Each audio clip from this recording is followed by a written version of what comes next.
What is up, YouTube and fellow cybermancers? My name is Nate and thank you for watching the Ectokin channel. Today we're talking about how to pass the CISSP on your first try with some tips and tricks on mastering the exam. My experience is 7 years in cybersecurity, and I want to go over some of the resources, techniques, and strategies I use to prepare and pass this exam on my first try. I think you're going to get a lot of value out of this. So again, thank you for watching. And if you find value in this, please like and subscribe, comment below. I'd love to hear your experiences in the video. But without further ado, let's get into it. So first things first, you're going to need the resources you're going to use to study and prepare for this exam. In my experience, this can be a little controversial, but I absolutely think that it's paramount that you get the official study guide and practice exam. The reason for this being that the official study guide is a tome of all of the information that you need at exhausting detail. People will read through the whole book and take the practice questions. My approach was a bit different. I used it mostly as a resource and reference throughout my studying. And I'll get into more detail on that in a bit on how exactly to use the book, but I absolutely recommend getting that book. I recommend also taking the Certified in Cybersecurity exam. This is a free exam. It also comes with a free course offered through CISSP, and this gives a great opportunity for you to get familiar with how CISSP approaches exams, what you'll need during the test-taking day, and also how the material is organized, and some cool things about their membership processes that you'll have to go through when you take this exam. So I definitely recommend taking that exam as well. I have a video on my channel if you'd like to get some more information on how to take and prepare for that exam in a short amount of time. Shout out to YouTuber Justin Sung. Has some great resources on study strategies and how to prepare for exams of this caliber. This specific certificate is considered equivalent to a master's degree in cybersecurity in the UK. And I think as you get into learning this material, you'll see just why. There is a lot of information. And so finding resources like Justin, where he can like if you get stuck on a certain topic, you can check out some of his YouTube videos on how to study effectively, how to approach information so that you remember it and can recall it. When you're taking the exam, I found his information to be very useful. Next, I want to talk about the first month of your study journey. So one thing that I found was critical is because of the breadth of information that you're going to approach here, it's good to take an online video course. And I'd say approach this kind of open-mindedly. Don't get too detailed into note-taking. What the idea of this is to really just get your first exposure to all 8 domains, the information that is involved in those, and then also utilizing your resources to take practice tests after each domain. And so I would go through practice through video courses such as Mike Chappell's Prepare for the ISC² Information Security Professional Certificate exam. This video is on LinkedIn Learning. I used this one personally. I thought it was very detailed. There was practice questions included.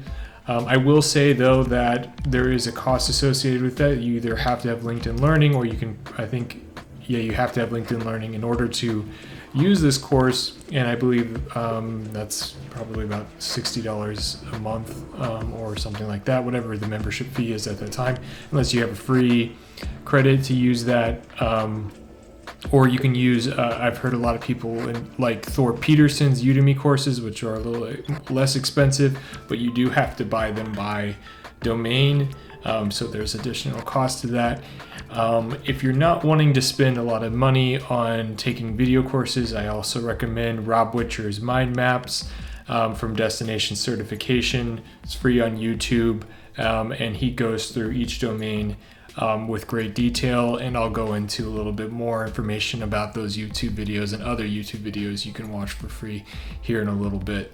But I think definitely in the first month, what you're going to want to do is go through each of these courses, go through each domain, and take practice questions on those domains so that you reinforce that knowledge, get your first exposure. Don't worry too much about getting the highest score or getting all the answers correct. You really just want to kind of measure your knowledge and exposure to that information so that you can set out your next couple of months or weeks of study, however much that you need to prepare for this exam. This leads me to my next and most critical tip is practice exams, practice questions. This exam is 125 questions, 175 up to 175 questions. It is an adaptive exam. You can pass or finish your exam at 125, but the point being that you want to be prepared to take this exam, and what better way to do that than take practice questions. Now, depending on the practice questions that you take, some are going to be more similar or less similar to how the exam is. However, none of these questions are going to be questions that you will see on the exam. The key point of this is to really test your knowledge and test your understanding of the material covered in each domain.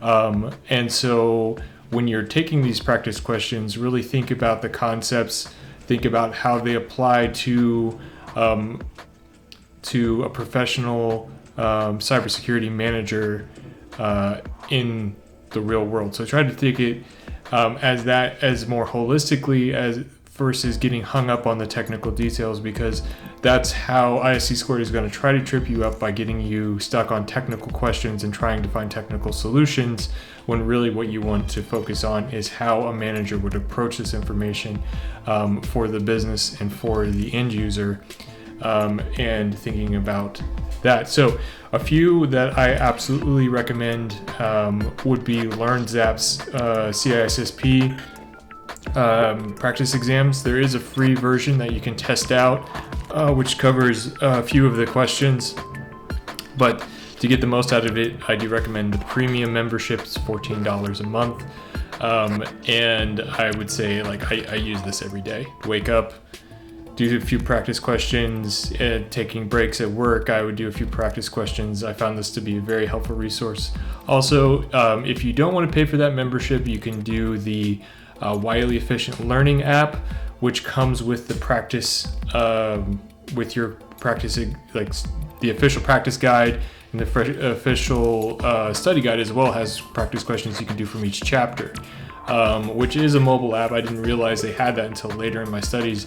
If I had known that, I probably would have utilized that just as much. The questions are actually pretty similar to what's on LearnZap. So if you've already got the books, I would definitely look into Wiley's Efficient Learning. Second, I would say as you're getting closer to taking the exam, and maybe within the last 2 weeks of your exam, take Mike's CISSP practice test and review.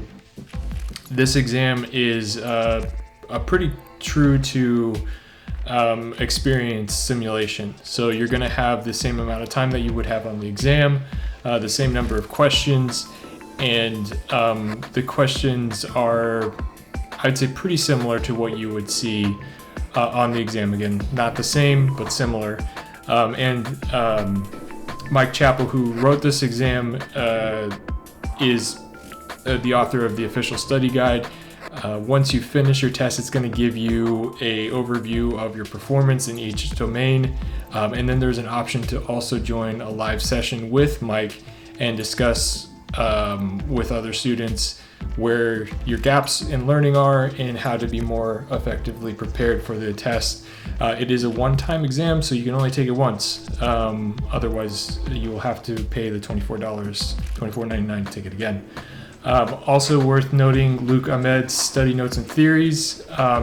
This, I would say, towards the end, it's $44.99 a month, so it is kind of pricey, but you get a lot of material with that.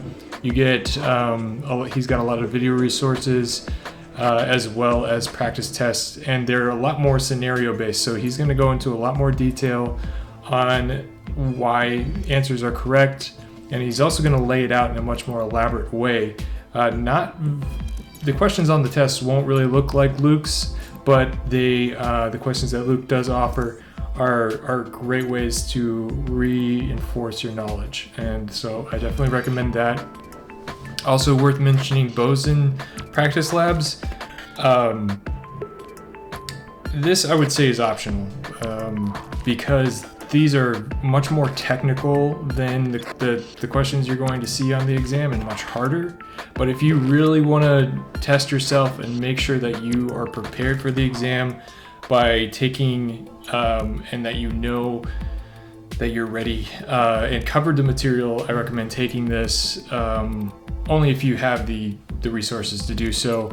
It is $99 for the year, and so I would say if it's something that you just want to make sure that, like, maybe you're getting 75 to 80% on your other practice tests, and you want to really just have that reinforcement that you have the knowledge, I would say then go ahead and take the practice test with Boson. Otherwise, I think you can get a lot of value out of just using the other resources I've listed here. Another approach and technique that I found to be really helpful in preparing for the CISSP exam was mind maps and creating my own diagrams.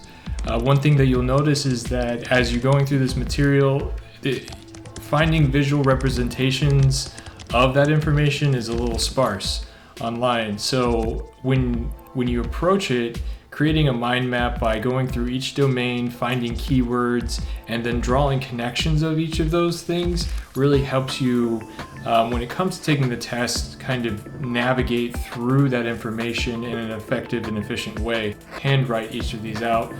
Keywords, drawing connections, circling things, bringing them back to other pieces, and really kind of trying to think of it as a high-level way of coordinating that information in your mind and mapping it out.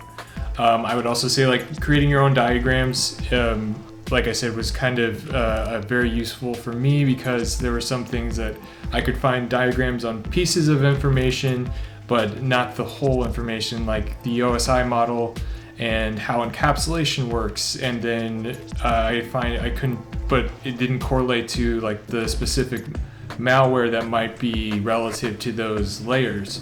So what I did was create a diagram that had all of those pieces from the TCP IP model, and then the relative malware, the encapsulation structure, and then the different ports also that are relative to that. So I think drawing that out, having that reference for myself was useful. Again, this is something that, like, was my own personal approach, something that Justin Sung in his YouTube videos recommended as a strategy for studying and remembering this high-level material. And my final point here, I would be remiss if I did not list my top 5 YouTube videos that I watched and listened to on repeat during this studying process. Number 1 would be the 50 CISSP practice questions, mastering the CISSP management mindset.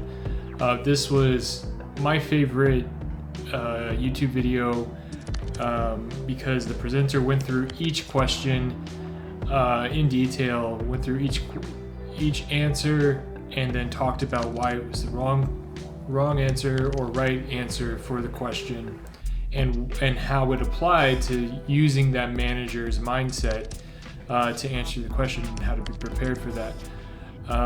The second is going to be the CISSP exam cram full course and the supplemental videos as well. I think I listened to that like maybe 6 or 7 times. I like to go out on runs and ride my bike, and I would always listen to that while I was out doing my exercise for the day. And so I found that to be a really good resource as well, because it kind of covers just about everything you can run into for the CISSP by each domain.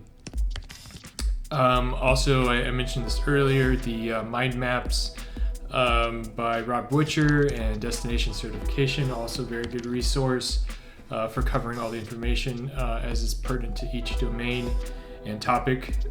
For that, I would also say the InfoSec Guardians CISSP scenario-based practice questions. This one was good for going through the practice questions. It's just like another resource for reviewing practice questions. It is AI generated from what it seems like. So if you don't like listening to a AI generated voice thing, then that's probably not the one for you. But I didn't mind it so much because I felt that the structure of the questions was really good, the review. And I think one point that it really drills into is like read the full questions, read each answer, and then read the question again, and then isolate the questions that you think would be most likely incorrect, and then choose between the two highest probable answers. And that was a good strategy that I found to be useful when approaching the test. Now, when it comes to taking the test and understanding what the behavior of a test like this, where it's not just a single list of possible questions, it's a test that is adaptive and it learns and gets harder depending on how you answer a question and how many answers you can correct. I have to say CISSP test-taking tactics, successfully navigating the adaptive exam from the SANS Institute and Seth Meisner, or Meisenar, I'm probably saying that wrong, but I thought that was a really good video. If you really just want to understand what the test is going to feel like and how those tests works and some of the engineering behind that, just really interesting anyways, to kind of understand what all goes into those types of tests and creating questions and responses based off of weighted metrics. So those are kind of my key recommendations and tips for mastering the CISSP exam.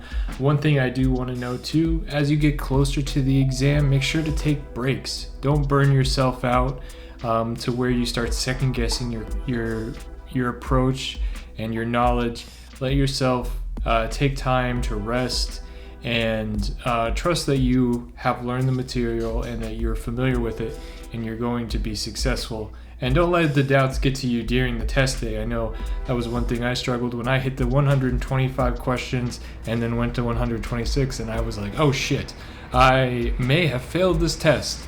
And then I wouldn't let myself believe that, and I kept going through the questions, and I finally passed it at 175. But just because you get to 125 doesn't mean that you're doing poorly. It just means that the exam wants to test you further on the knowledge that you've demonstrated. So I hope you found this information useful, and if you'd like to find out more, check out my Medium article linked in the description below that highlights everything we went over today, with even a few more references to aid in your study journey as you prepare for the CISSP. Make sure to like, subscribe, and comment. Join the Cyber Mancer community. We're happy you're here. Thanks for watching.